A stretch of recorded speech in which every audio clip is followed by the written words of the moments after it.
ரொம்ப கவலையோட தாங்க இந்த சைட்டுக்கு நான் போனேன். எப்பயுமே ஒவ்வொரு சைட்டுக்கும் சந்தோஷமாக போவேன். பட் இந்த சைட்டுக்கு மட்டும் ரொம்ப மனக்கவலையோடு வந்தேங்க. அதுக்கு வேறு ஒன்றுமே காரணம் இல்லைங்க.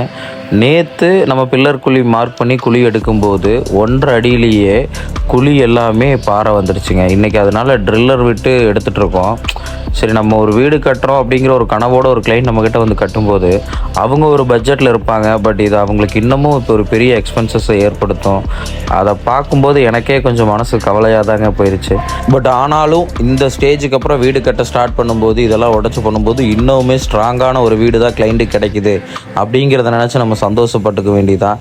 பட் ஒரு கல்யாணம் பண்ணி பார்க்குறதும் ஒரு வீடு கட்டுறதும் சாதாரண விஷயம் இல்லை. ஏன்னா நம்ம நினச்சதை விட அது கண்டிப்பாக தாண்டி போயிடும் ஒரு சில இடங்களில். முடிஞ்ச வரைக்கும் கிளைண்ட்டுக்கு நம்மளால் என்ன ஃபேவராக பண்ணி தர முடியுமோ அதை பண்ணி கொடுத்து இந்த பில்டிங்கை நம்ம ஸ்டார்ட் பண்ணி கொண்டு போயிடணும் அப்படிங்கிறக்காக தான் போயிருந்தேன். நம்ம அப்புறம் அந்த ஒர்க்கை எல்லாமே அப்டேஷன்ஸ்லாம் பார்த்துட்டு அடுத்து எல்லாம் கிளைண்ட்டை பேசிவிட்டு நம்ம அந்த சைட்லேருந்து கிளம்பிட்டோம். என்ன நடந்தாலும் ஓடிக்கிட்டே இருப்போம், உழைச்சிக்கிட்டே இருப்போம்.